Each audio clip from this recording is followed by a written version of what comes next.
GrustleMedia.com. Hot 97. I got my man on the phone. $7 billion first weekend at the box office on 8 Mile. Can we have it one time, please? Eminem is on the telephone. Angie. What's up? Why distress in your voice? Why distress? Yeah. No distress. You know what I have to say to you before we talk about anything is congratulations, man, because... Thank you. And to you, too. Thank you, man. They're banging the single out here. They're banging it. I was in Detroit 2 days ago. I like it there. Yeah. I told them to. Oh, yeah, that's what it was? I told them to. I actually used the Lose Yourself instrumental to come out to. I figured, I was in your town. It would work. It was big for me. Well, right. Being that we're married and all, I figured that's the right thing to do. Yeah, thank you. Right. No, man, but the 8 Mile thing just, received so well and just, an incredible job, man. So congratulations on all that. It's a beautiful thing. So how you feeling, man? You sound so I'm mellow. good. Success is good. I'm not used to this side of you. You're not used to this side? No. You sound very grown up. I'm growing up a little bit. I'm trying. All right, talk to me, man. What the hell is going on? All right, first of all, I want to make a little comment. I just want to comment on this whole thing that's going on. This little whatever it is. Feud? Yeah, this little feud. I saw it on MTV yesterday. It's official now. It's crazy. It's the first time he's ever been on TV. I want to congratulate him. It's the first time he's ever been on MTV. And he did 106 in Park, so I want to congratulate him on that, too. So he's getting pop off. I'm definitely bringing a lot of success to this man. But you know what? Like, honestly, like this dude, I buried him already. He's speaking from the grave, Angie. This dude is speaking from the grave. So, would you be referring to the song on the Green Lantern mixtape? I'd be referring to the new one that he has. The newest one, the one with the fake victory beat. Oh, the I one think Benzino he calls it I Lost. Right. But you then came on. I don't know. The joint I heard from you was on the Green Lantern mixtape. Yeah. See, I'm gonna tell you the story. What happened? Okay. He dissed me on a record. Right. I didn't respond. Right. I didn't respond. Right. Then he dissed me again. He went back in the studio again. I think he was mad that I didn't respond. He felt neglected. Not that it didn't hit my radar, right, because this dude owns half of the Source magazine. That's right, why it hit my radar. Right. But my manager, once again, Paul Rosenberg, as we know him, tried to talk me out of it. Don't respond. It's not worth it. The second time he did it, I said, you know what? I'm going to let him have it. So I gave it to him. 2 songs. 2 songs to his 2 songs. Right. Now, this next time, I already buried him. I put the nail in his coffin. I kicked the dirt on his grave. Now the dude's, this is how he's speaking. Can anybody hear me? Somebody please let me out. He's done. And all the stuff that, all this gangster shit that he wants to talk, and Mr. Tough Guy and this and that, let me tell you something. This dude talks about killing my daughter on the record. He does not want to take it there. He does not want to take it there. If he really wanted to take it there and take it on a street level, like he's saying and screaming and jumping up and down in his records, he would not have went back in the studio. Because the mic can't fight you back, dog. The mic cannot fight you back. Okay. He would not have went back in the studio. All right. Can I just take it back to the beginning? Where the first song where he came at you to jump off to this whole thing? It's not a song. A freestyle. It's not even a. Okay. I hope to God he was freestyling, because if he wrote that, I really feel bad. All right, I'm talking of Exhibit A, the first thing from Benzino. Did something happen to spark that between you and him? Did anything happen? Angie, I swear on my daughter's life, I never met this dude. I never met this man, this girl in my life. I never met this woman. She is obsessed with me. I cannot understand it. You know what it is? I think Angie, a lot of times, being that I've been out for the last 4 years or whatever, I think people are starting to forget a little bit that I came from the bottom. You know what I'm saying? Right. And I took those cards. I remember the con artist from D12 told me some deep shit the other day. He said, remember when we was flipping burgers at Gilbert's and you was mad, you was always punching walls and breaking mirrors and saying, I can't get a deal because I'm white. I can't get a deal. I'm white. It's because I'm white. And then I took them cards that I was dealt in life, and I flipped them. I flipped the cards, and now I'm selling so many records because I'm white. Right. You know what I'm saying? Right. So I flipped the cards I was dealt. So this dude is a fat 40-year-old, shriveled up, wrinkled prune with a big puffy clown hair. So take them cards that you're dealt with and say that in your rap. Flip them cards. Wow. You know what I'm saying? Take them cards that you're dealt. Stop being mad at me. Stop concentrating on my life so much and get one of your own. Hot97.com, the hottest hip-hop spot on the web. Is it fair to say that you, not just from Benzino, but just in general, like you're just tired of hearing people beef about that? I'm sick of the excuses. Everybody's making excuses, like, and people must not listen to my songs, like in White America, like I clown about it. Right. You know what I'm saying? Mm-hmm. But the truth of the matter is that I flipped the cards, Angie. I flipped the cards. Right. Everybody has a set of cards that you're dealt with in life, and you flip them. You got to take them cards and flip them. If he doesn't have the smarts to flip them cards, don't blame me. Don't blame me because you suck. This dude, Angie, I think could very well, after hearing his last record, I truly believe, and I'm not even exaggerating, this dude could possibly be the worst rapper in the world. In your opinion? In a lot of people's opinion.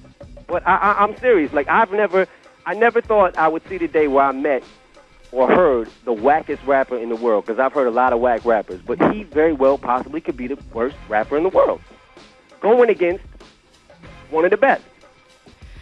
And that's not to say to toot my own horn. I never would consider myself the best at anything. Do you not?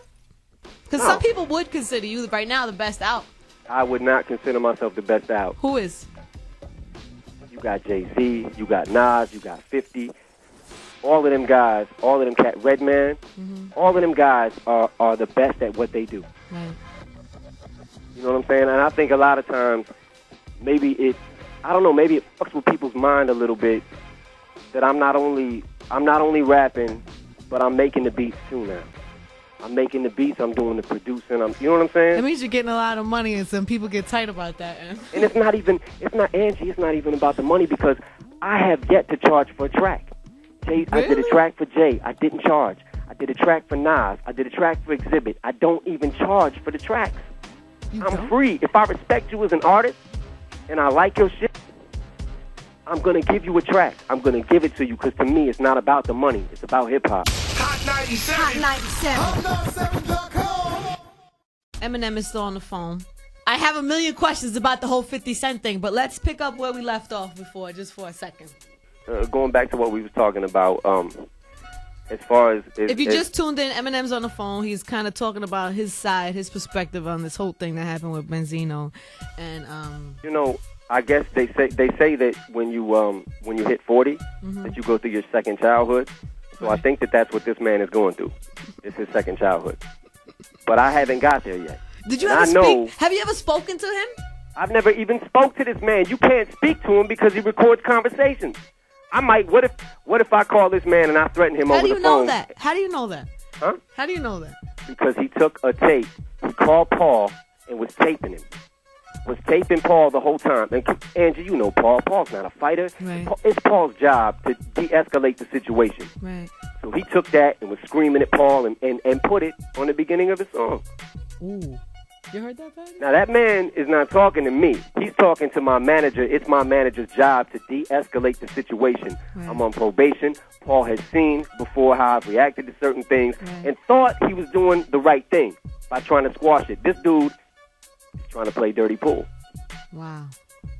But this dude I think it's a midlife crisis, Angie. He's going through a midlife crisis. He's done everything from Will Smith records, Rock the Party, trying to come back to the streets. Is he really getting under your skin, though? I mean, I mean... The only reason that I responded to this clown in the first place is because of the extortion that's going on between him and Dave Mays. Nobody wanted to address it. Everybody in the business, you talk to any rapper in the business, and I'm not going to put you on blast, Angie, but we all know what's going on at the source. Ray Benzino has Dave Mays shook, and you can't play two sides of the fence. You can't be a rapper. You can't be a rapper and own a magazine, own half of a magazine, because then what happens is you call rappers that you like, you call them and you want them to make a guest appearance on your album, and if they don't want to do it because you suck, and he's going to take you out that magazine. So you can't play both sides of the fence like that. You just can't do it. So that's what motivated you to even... That's what motivated me. Was that something that was bothering you before he started getting at you? You know what used to bother me? Yeah, it's been the mic rating system and the source. Like when I was a kid growing up in the early 90s on hip hop, the source as we used to know it was the Bible of hip hop. Like it was, their word was gold. If somebody got 4 mics, you was going to cop it. If somebody got 5 mics, you was going to cop it. Somebody got 3.5, you didn't know. But their word was gold, and they was usually right. Now what's happened is this dude is doing the mic rating system. He even said in his song, the 5 mic giver. I give the mics. I distribute the mics, but I'm a rapper too. You can't do that. He's fucking the game up. So, and like, I know that you have yet to receive a 5 mic review in the source. Is that something that was... I have yet to receive even a 4.5.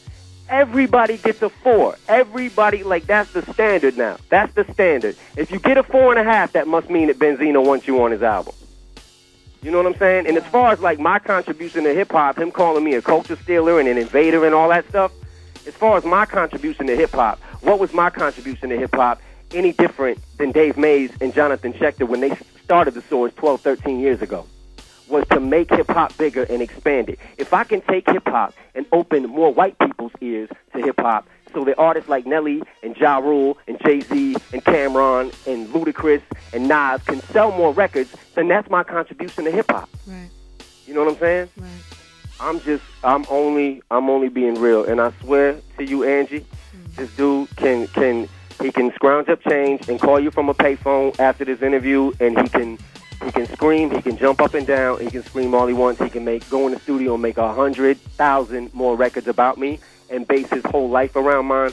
I will not make another song about this man. He cannot afford to pay the bill when I bill him for the studio time that he owes me back. So that's D12, it. this dude is so whack, I can't even get D12 to do a song about him. They're screaming at me, like, why are you even giving this guy the energy? Because, unfortunately, I'm in a position where the more attention that I pay to something, the bigger that it gets. So how you gonna not now? What if the dude just keeps making song after song after song, and every now and then he says something that get on your nerves? You just not responding anymore? He's done. Anything that he does from now on will be like this. He's speaking from the grave. I buried him. I put the nail in the coffin. I threw the dirt on top of his grave. I don't even think I put him in the coffin. I think I just buried him in a hole and threw the dirt on his grave. What happens if you see this dude, man? What happens if I see him? Yeah. I'm on probation. Okay. I'm on probation, so I really would not like to comment on that, but I will let it be known that I got 3 months left of probation. All right, but you don't want to, jeopardize any of this. No, I'm not trying to. I'm trying to stay in the studio. I'm trying to release my records, make my artist big, and spend time with my little girl. Hot97.com, hip hop's hottest spot on the web. GrussellMedia.com.